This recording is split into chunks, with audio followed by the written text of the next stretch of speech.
Man, what a fun weekend it was. And with that, we are going to bring out the good and the bad from the football weekend. We could talk pro, we could talk college, it could be a high school football game for whatever you know. But we're going to give you one good, one bad from each of us on what happened in the football weekend. And Scott, I'd like you to start this time. I want to give you the go ahead on your good. I I am gonna give my good to the man that I backed off of this hot take because I there was too many question marks. I needed to see them actually playing a game together for any kind of notion of success, and that's the Minnesota Vikings. The Minnesota Vikings are now 4-0, and Sam Darnold is just playing like the man you thought he would be. I think it's crazy to think that he's only 26 years old. I think a lot of people forget that fact because he's been playing for the last seven seasons or so. That's so true. He's still relatively young. Right. And I think a lot of people miss that. And you got to think about how much experience that he's built up within the last couple of years with shitty ass teams. And now you put him on a team with, Jay Jettas and, Aaron Jones is just playing very, very well, especially coming over from the Packers. But on the season right now, he's posting about a 70% completion rating. He's knocking on the door at 1,000 yards already, 11 touchdowns, 3 interceptions. But like I said, everyone outside of Minnesota just was calling for this team to completely tank after losing J.J. McCarthy, their golden child that they drafted out of out of Michigan this past year. But their defense, I know they've only recorded 1 sack in this game this week, but they also forced 3 interceptions on Jordan Love, who's playing exceptionally well in Green Bay. I believe this game was kind of drawing comparisons to that Alabama-Georgia game as far as like the game of the week because of how much impact the outcome of this game has.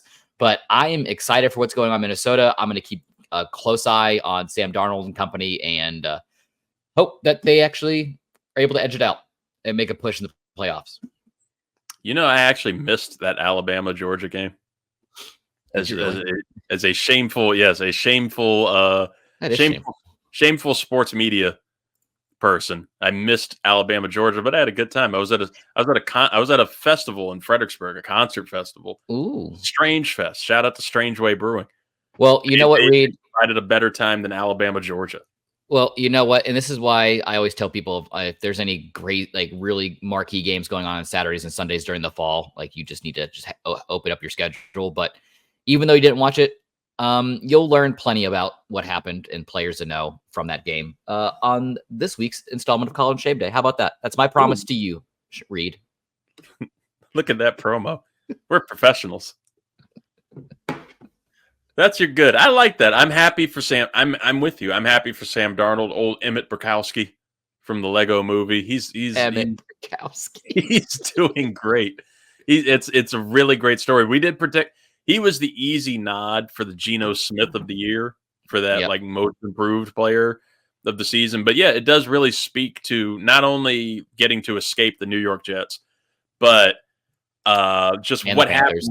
What happens when you like put a little love and a little tenderness and a little care into a quarterback who has had a rough go of it, and you surround him, you put him in a place where you have a Justin Jefferson and a Jordan Addison and eventually TJ Hawkinson. Aaron Jones has been having a great year, and it's a pretty solid O-line there. Like he's good to succeed, and this is going to help him and the Vikings going into next year once JJ McCarthy's ready. And you can either try to keep Darnold for another year, but he could also be like great trade bait or just get himself a huge contract. He'll be this year's Matt Flynn. Oh, he just balls out and gets a contract, some random ass team. Gets a big ass contract, benched week 1 for the rookie, and then disappears at an Oasis concert. What's the bad? I hate to numb it out now from that great good. No, the bad is the Jacksonville Jaguars. They are playing just absolute atrocious football. I mean, they're posting barely at 280 yards on the total offense. I think that's like bottom 5 to 8 this season. And then their defense isn't any better. I mean, I think they're in that shitty air. Like how much they're. I think the stat I saw was like 370 or 380 yards on average allowed per game on their defense. Dougie P is looking like duddy shit right now. Like I don't know what's going on there. And as each week goes by and as each loss happens, it's further instilling my belief at the beginning of the season that Trevor Lawrence will be benched for Mac Jones unless Mac Jones is traded off to, like, say, the Miami Dolphins. Yeah, that was an interesting rumor on there. I don't know how I'd feel about that. Mac Jones giving him Tyreek Hill and Jalen Waddle, compared to whatever the hell it was that he had in New England, could make him better, but he just strikes me as whatever. He's as much of a Pro Bowler as Tyler Huntley is on that team. So I could see I still really could see Trevor Lawrence getting benched for Mac Jones, but it's like a last deep fight by Doug Peterson. He's just so mid. He's just such he's just he's not gonna. I think, and this is the conversation we've had time and time again. This is why the draft capital that you spend overinflates your perception of a player. He was drafted 1 overall in that draft. Yeah, yeah. He was considered a can't miss. He was like one of those Andrew Luck can't miss generational quarterbacks. Right. So we're on season 4 of the Trevor Lawrence experiment. We're season. This is season 5. Is this season 5? When was his first season? When was his first season? 2021. This is with Urban Meyer. Yeah. So first season went 3-14. Second season they went 9-8. Last year they went 8-8 in the 16 games played, and right now they're 0-4. It's like, yeah, he puts up decent numbers as far as stats go, but like stats are stats. If they don't translate into wins, then what are you doing at that point? Which is wild, and it brings up like my question there, because you don't we do hype up quarterbacks pretty often, especially going into these drafts. But there are very, very few that are called like can't miss, like these cornerstone piece quarterbacks. And Trevor Lawrence was that for from high school. He was crowned that in high school, and he had looked great all through college. And what is it that happened? Is it just he got to that shitty of an organization where, especially that first season with Urban Meyer, where things are just so chaotic and shitty that it just destroys all confidence and all competence, and it's hard to recover from that? Do you think he's fixable? Because the belief and the hype that this kid had coming out of Clemson was unbelievable. He was going to fix the Jaguars. The Jets fans were shitting on themselves and pissed royally that they missed on him by 1 pick. What can happen here for Trevor Lawrence? Yeah, to answer your question, I do believe he's fixable. He's only 23, 24. I believe he's more on the 24 side. So he's still young in the terms of quarterbacks. I think he needs to get some kind of, whether it's a quarterback coordinator or quarterback coach or offensive coordinator or head coach, something. He needs to have time to actually figure it out. Because when he got thrust into that starting position, his first season, he's what happened to him is what you see all the time. That's why you have all these national pundits coming out, especially previous players who are very much against throwing in a rookie quarterback to lead the ship right out the gate. And then for him also, yeah, he has a stellar high school record and career, stellar college career at Clemson. But you also have to remember he was playing at Clemson with Dabo Swinney and their star-studded lineup that they had year in and year out. Oh, and they're also playing the ACC, which was soft as pudding. I don't know what else is softer than pudding. I like it. But when you're playing in that kind of a conference, that's going to help propel you. And I think that another one of these things, it's a confidence issue that could be playing into this. If you keep losing and losing, especially now you're 0-4, you're looking for that spark. So I don't know who in that locker room needs to step up. If it's him, if it's another positional player, but you're bringing in a talent like Brian Thomas Jr. from LSU, you think he'd be able to try to develop some kind of rapport with him to get the motor going. I don't want to sidetrack us too much or get in the woods here, but I do have my top 5 things softer than pudding. Oh. Number 5, a baby's bottom. Okay. Number 4, cotton candy. Number 3, clouds. I would think clouds are soft. I didn't think clouds had mass. I'm just Number 2. Just a fresh, warm pillow. So warm soft. Pillow? Wait, like are you team warm pillow or team cold pillow? I like the feeling of a warm pillow, but I have to sleep on a cold pillow because I get very heated at night. So like I have to have a cooling pillow. But like when I felt like a warm pillow and I just smack it like a nice firm warm pillow, love it. That's so soft. And the number one thing that is softer than pudding, Patrick Mahomes' bitch ass for what he did to Rashee Rice, you soft hoe. Get him. Now, before we get away from the Jaguars completely, I do want to bring up this Doug Peterson clip from his press conference yesterday because we're entering that period. I know the bold prediction for you was Dennis Allen getting fired first from the Saints or Mike McCarthy getting fired by Halloween from the Cowboys. But man, Doug Peterson's in that spiral right now where the press conferences, it's almost like you can feel the death.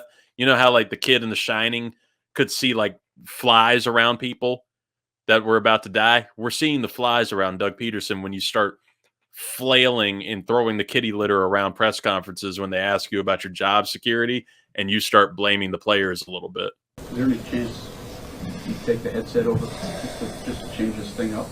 For what? I thought he called a great game. We as coaches, we can't go out there and make the plays, right? It's a two-way street. So, you know, you guys can sit here and point the finger all you want, and that's fine. Point it right at me. I can take it. Okay?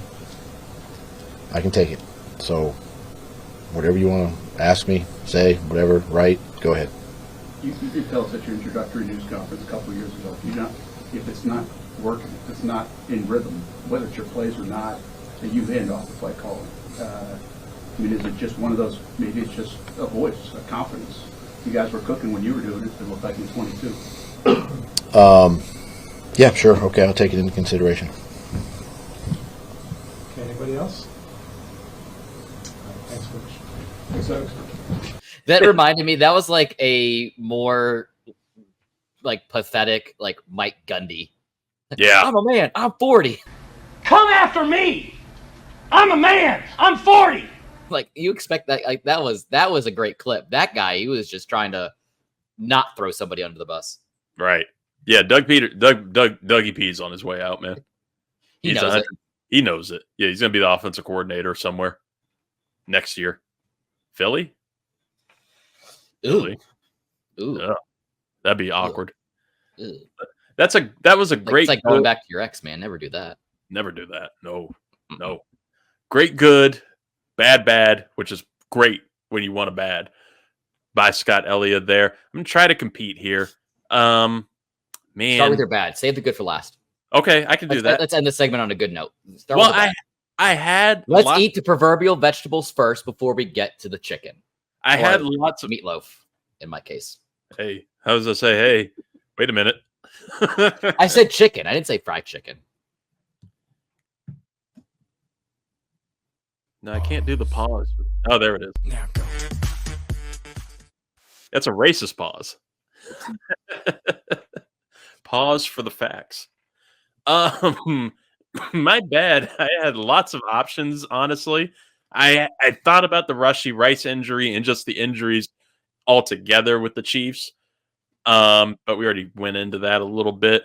Taunting penalties are really irritating me, especially in that Commanders game, but like just taunting in general.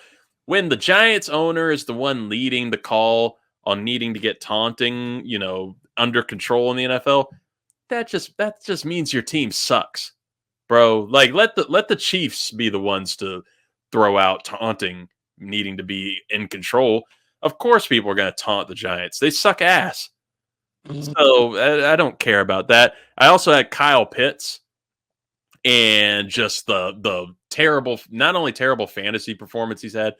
What are we going to get with Kyle Pitts?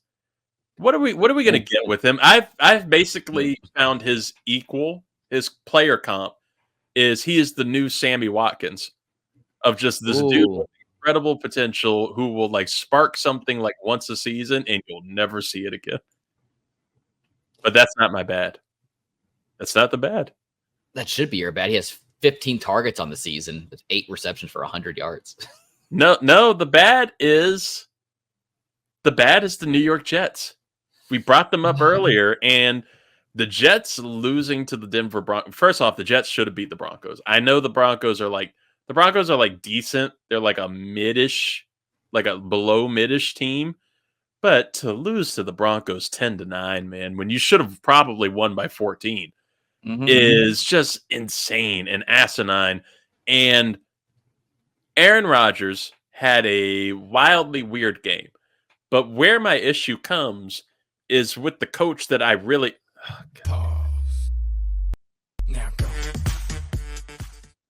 and it came hard, is where the coach that I really enjoyed and have loved and wanted to succeed in Robert Saleh, just he's doing the Doug Peterson shit now too, because Aaron Rodgers was supposed to save him and save his job. And now it's showing that even with Aaron Rodgers, you can't really do it. And it's all these different things where, it's either bad play calling or lack of accountability or hiring Nathaniel Hackett, and it's not working out. And what Robert Saleh does yesterday is they had 5 false start penalties at one point. Ooh. And Saleh blamed Aaron Rodgers' cadence on this and saying that, maybe we need to change up the cadence. Maybe we need to lower the volume a little bit, that it's getting these guys jumpy. Aaron Rodgers has had the same cadence for 20 seasons now. Like, I don't like the guy. I think he's a douchebag. We've talked a lot of shit about Aaron Rodgers, but the dude has had the same cadence for 20 seasons that has worked perfectly well in Green Bay and had no issue. In fact, he became like the king of getting defenses to jump. And he would have that annoying ass shit where he saw the offsides and he still like launches it back and gets a touchdown out of it because he just has a free throw at that point. And he's a king of that because of his cadence and his delivery and doing the 19 down, like that shit, and getting them over. Jets players, their O-line is jumping off of that, and Saleh's blaming Rodgers' cadence for it. I think Aaron Rodgers had the perfect rebuttal for it yesterday in his press conference. The cadence specifically, Robert said that might be something you guys have to dial back a little bit. Is that something you think could potentially help the situation? It's one way to do it. The other way is hold them accountable. I mean, we haven't had an issue. We've had one false start. Morgan had one false start, I believe, until this. So, it's been a weapon. We use it every day in practice. We don't, we rarely have a false start. And to have, 5 today, it seemed like, 4 or 5. Yeah, it seems like an outlier. I don't know if we need to make mass changes based on, kind of an outlier game. And he's not wrong. He's not wrong, I don't think, to call him out at this point. You know who's going to outlive who on that damn team. Yeah. Like, Rodgers is going to be there longer than Saleh, and we're just – what are we braced? Like, the Jets are so – like, it's irritating because there's so much talent on that defense, and you have Aaron Rodgers, albeit 41 years old, but still has that Aaron Rodgers mind and the mastery of the game where he can lead the offense at least decently well. You have this dude, Braylon Allen, looking like Breece Hall when Breece Hall is out there looking like what Braylon Allen probably should look like. I don't know what's going on with that team. It feels like we're on the verge of Nathaniel Hackett being the interim head coach at some point this season, which can't be good, won't possibly be good. And then you're leading the offseason with probably unsure of Aaron Rodgers even being there, but trying to rebuild your team again and rebuild your coaching staff and your GM probably through Aaron Rodgers, a 41 to 42-year-old Aaron Rodgers. And I just think it's a really shitty situation for the Jets and Jets fans. And yeah, it sucks. It sucks. They suck. Sorry, Luis. It's not good right now. There's no hope. I don't see it. You know where there is hope, Scott?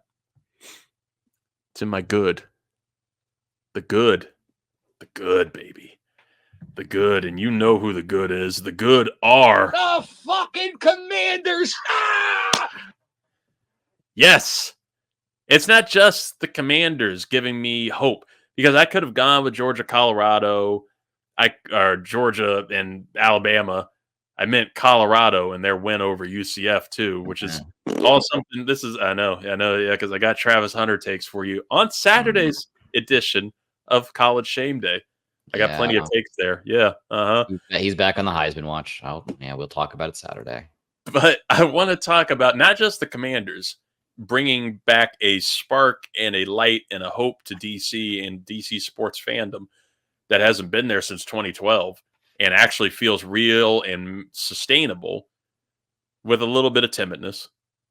But it's just the fact that we're getting sports stars in DC again, or we're on the verge of this new Mount Rushmore of young DC sports stars where we can get the new fucking whatever it is, the artist painting on the side of a bodega in DC of a mural. A mural is what the word I was looking for. We're learning so many words this episode. we had a mural back in 2012 or 2013 where it was like RG3, Bryce Harper, John Wall, and Ovi on the side of Ben's Chili Bowl, because we were really feeling it. It was feeling hype. There was actual hope in DC sports and all of the teams to be really good and fun. And when that happens, DC is a fun ass city to see with sports. It's been miserable for years since, but now we have the potential where Jayden Daniels could be a bona fide superstar for the Commanders in leading the charge here in DC sports. The Nats, they went through the monkey's paw curse of winning a World Series and have since been shitty since. They lost Juan Soto, which honestly, I don't miss him. I didn't really miss him that when he left, and just sold every other piece of the team from there in order to start rebuilding and building a new, younger, cheaper roster that could compete for a World Series eventually. We're getting that with young stars like Dylan Cruz, and just plenty of people who are coming up through the ringer on the Nats, and hey, right here in Fredericksburg with the Nats, with the Fred Nats, who just won a championship. Congratulations to them. But you got Dylan Cruz, you got Jacob Young. There's a lot going for the Nats. Then you have the Wizards. Shitty. They just got the French dude whose name I'll learn in time, but I don't need it this season because they'll be shitty again. And hopefully, this is where my projections come in, Scott, for this mural. Because this mural will be 2 years from now. And it'll be Jayden Daniels, Dylan Cruz, Cooper Flagg. We're getting Cooper Flagg. We're getting the White Hope. He's coming. I thought you were going to say Jordan Poole. He's in the bodega. He's running it. Owns it. That contract owns it. Plenty of money to own it.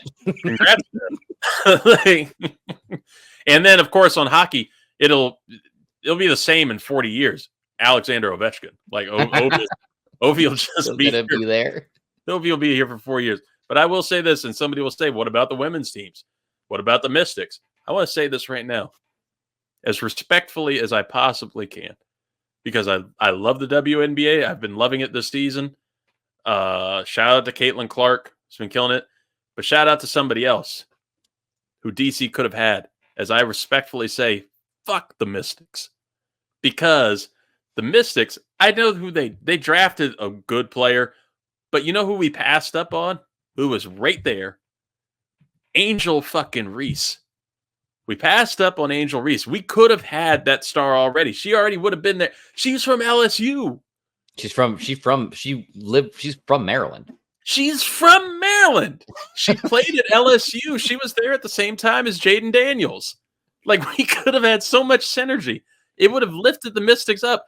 I know that you were they're like, well, this player's probably got a better statistical grade and has a better projection to do this. Angel Reese is already a star. Nobody's thinking about the Mystics in DC. You all just got moved out of your own stadium. You had to play at Cap One Arena. You were like, oh, this is the biggest game of our franchise. You know why? because Caitlin Clark was on the opposing team. That's why. We could have had it. We could have had Angel Reese there playing at Cap 1 every night.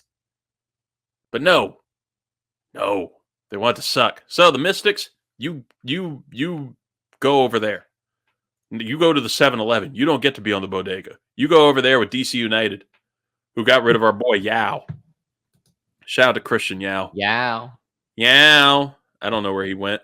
I don't even know where his sound went. We just found it. Everything's gone. Yao. Found him. He's in Germany now. Is he? He is. Oh. But I'm hyped. I'm hyped for the rest. My good kind of turned into my bad of a rant against the Washington Mystics. But go everybody else. And go women's sports. Go the WNBA too. I still support the WNBA, just not the Mystics. What an ally, folks.